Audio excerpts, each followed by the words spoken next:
Jail থেকে বেরিয়ে শাহজাহান ওমর সবার সামনে যে বলেছিলেন তার হ্যাডাম আছে, হ্যাডাম শব্দটা খুব মনে হয়। বাংলাদেশ আসলে একটা হ্যাডামের দেশ, হ্যাডামের জায়গা। 5 আগস্ট পরবর্তী সময়ে এই হ্যাডাম আমরা সকাল বিকাল দেখতাম, বিশেষ করে যার যেখানে যেখানে সেটা আছে। সরকারি কর্মকর্তা হতে পারে, ব্যবসায়ী হতে পারে, রাজনৈতিক কর্মী হতে পারে। পোস্ট 5 আগস্ট এই জিনিস আমরা দেখার জন্য আসলে প্রস্তুত নই। একটা গণতান্ত্রিক সমাজ হ্যাডামের সমাজ না, হ্যাডামের রাষ্ট্র না, ওটা আইনের রাষ্ট্র। হ্যাডামের রাষ্ট্র বা হ্যাডামের সমাজ যদি হয়, ওটা আদতে একটা মগের মুল্লুক, ওটা আগত একটা মগের মুল্লুক।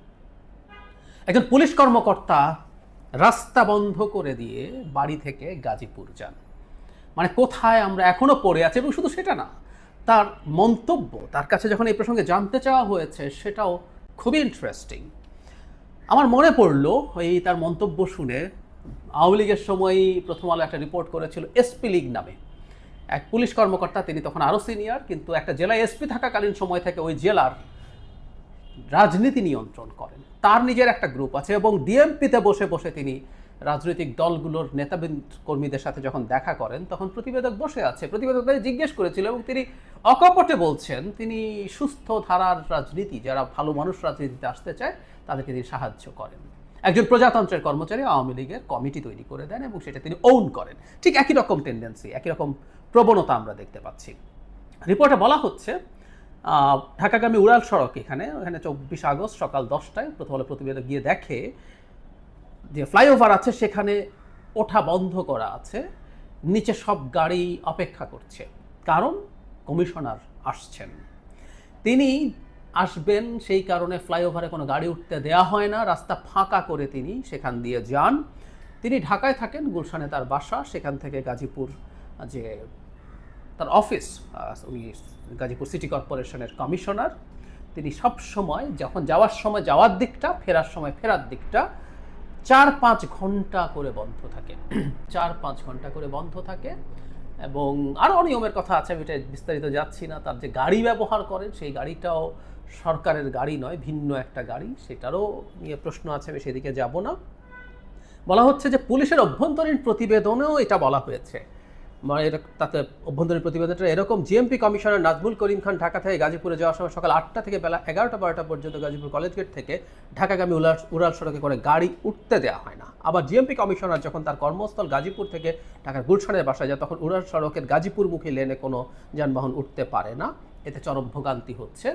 এটা পুলিশের অভ্যন্তরীণ প্রতিবেদন আছে এবং এখন পর্যন্ত সেটা নিয়ে কোনো ব্যবস্থা নেওয়া হয়নি, বা একজন স্বরাষ্ট্র উপদেষ্টাও আছে, কোনো রকম কোনো কিছু করা হয়নি। এবার যেটা বলছিলাম যে তার হ্যাডামের কথা, এনারা আসলে ঠিক ভুলে যান সম্ভবত বাংলাদেশ এখন কোথায় আছে। নাজমুল করিম খান প্রথম আলোর সাথে যখন কথা বলছেন, কমিশনারের নাম, তিনি বলছেন সিম্পল কথা: আমি শুধু গাজীপুরে গেলেই ডিস্টার্ব হয়, সচিব ও উপদেষ্টা মহোদয়রা ঢাকায় যে প্রোটেকশন নিয়ে ঘোরাঘুরি করেন তাতে ডিস্টার্ব হয় না? আমার তো ওখানে বাসা নেই, কমিশনার তো একটা বাংলো থাকার কথা ছিল, তাই না? বাংলো বানাইয়া দিতে বলেন, আমি ওখানে ফ্যামিলি নিয়ে চলে যাব, একটা বাংলো বানাইয়া দেওয়ার জন্য একটা রিপোর্ট করেন। খুবই ফালতু ধরনের কথা এটা। ঢাকায় উপদেষ্টারা কোনোদিন রাস্তা ফাঁকা করে চলে না, রাস্তা বন্ধ করে ফাঁকা করে একমাত্র প্রধান উপদেষ্টা চলেন। উপদেষ্টা বা আগেও হাসিনার সময়ও মন্ত্রীরা রাস্তা বন্ধ করে যান না, একটা প্রটোকলের গাড়ি থাকে, সেটা চেষ্টা করে যতটা সম্ভব রাস্তা পরিষ্কার করে রাখার জন্য। প্রটোকল এক জিনিস আর রাস্তা ফাঁকা করা আরেক জিনিস। কিন্তু উনি বিভৎস ভাষায় তুলনা করছেন, বা তিনি কি মন্ত্রী, মন্ত্রীর কথা বলেন, কিন্তু না, তিনি যেহেতু পুলিশ, ট্রাফিক পুলিশ যেহেতু তাদের অংশ, তিনি সেটাকে তিনি তার বাহিনী মনে করে তাদেরকে দিয়ে এই কাজগুলো করান। আমরা মানে শুধু নিয়ম ভাঙা কথা না, এটা নিয়ে যে ন্যূনতম কোনো অনুতাপ নাই, এই জিনিসটা এতটা প্রকাশিত হওয়ার পরও যে ন্যূনতম কোনো অপরাধ বোধ নাই, এটা আরো ভয়ঙ্কর। এই বোধগুলো সব হাসিনার সময় ছিল। পুলিশের মধ্যে রাজার মতো অনুভূতি, তারাই রাজা না। পুলিশ বাহিনীকে একটা কথা খুব ক্লিয়ারলি বলে দিতে চাই, এটা রাষ্ট্রের একটা আইন শৃঙ্খলা রক্ষাকারী বাহিনী, প্রজাতন্ত্রের কর্মচারী যে আইনের চৌহদ্দির মধ্যে কাজ করবে।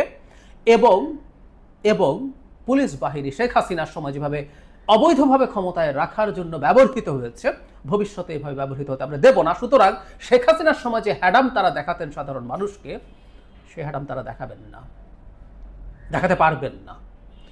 অনতিবিলম্বে এই পুলিশ কর্মকর্তার বিরুদ্ধে ব্যবস্থা নেওয়া জরুরি বলে আমি মনে করি। এবং শুধু সেটা না, আবার সেই পুরনো কথা লাভ হবে না, সেটা হচ্ছে এই স্বরাষ্ট্র উপদেষ্টা, পুলিশের অভ্যন্তরীণ প্রতিবেদন আছে, এতদিন পর্যন্ত ব্যবস্থা নেওয়া হয় নাই কেন? হাজার হাজার লক্ষ লক্ষ মানুষকে সপ্তাহে 5 দিন, শুক্র শনি ছাড়া সপ্তাহে 5 দিন এই দুর্ভোগের মধ্যে ফেলে রাখা হয়েছে শুধুমাত্র একজন মহারাজা ওখান দিয়ে যাবেন বলে। এই স্বরাষ্ট্র উপদেষ্টা কি করেছেন? ব্যর্থতার তো কোনো সীমা নেই। রাস্তায় ঘুরে ঘুরে মানুষের সাথে ফান করা আর সেই ভিডিও অনলাইনে ছেড়ে রিয়াকশন পাওয়ার মতো একটা প্রবণতা দেখছি তার মধ্যে, এর বেশি কিছু তো দেখছি না। প্রত্যেকটা জায়গায় ফেল করছেন এবং ডক্টর ইউনূসও পণ করেছেন, কাউকে সরাবেন না। আমি তো আসলে স্বরাষ্ট্র উপদেষ্টাকে দোষ দেই না, দোষ ডক্টর ইউনূসের, কারণ তিনি এদেরকে পদে রাখছেন। বলে রাখলাম, আদৌ কি হবে জানি না, হয়তো এই পুলিশ কর্মকর্তার উপরেই পদক্ষেপ নেওয়া হবে। কিন্তু আমি আবারও বলছি, এই মন্ত্রণালয় কি করছে? এই মন্ত্রণালয়ের সচিব আছে, মন্ত্রণালয়ের উপদেষ্টা আছে, কি করছে? এত দিন ধরে যে ঘটনাগুলো ঘটছে, পুলিশের প্রতিবেদন থাকার পরও বাংলাদেশকে সঠিক পথে আসতেই হবে। আমি প্রায় বলি 5 আগস্টের পর রাতারাতি সব পাল্টে যাবে, আমি মনে করি না, বিশ্বাসও করি না। কিন্তু 5 আগস্টের পর ন্যূনতম কিছু পরিবর্তন ডিমান্ড করে। এটা রাজনৈতিক দলগুলো যেমন, আমাদের প্রজাতন্ত্রের কর্মচারীরা যারা নিজেদেরকে সরকারি কর্মকর্তা বলেন, আমাদের কর্মকর্তাও নাই, সরকারিও না, প্রজাতন্ত্রের কর্মচারী সংবিধান অনুযায়ী, তাদেরও মোটা দাগে কিছু পরিবর্তন হয়েছে, বুঝে নিতে হবে ভবিষ্যতের বাংলাদেশের জন্য। হাসিনার বাংলাদেশ দূরে থাকুক, তার অর্ধেক 1/4 বাংলাদেশেও আমরা মেনে নেব না। আমরা বাংলাদেশকে একটা লিবারেল ডেমোক্রেটিক কান্ট্রিতে গড়ে তোলার লড়াই চালিয়ে যাবই।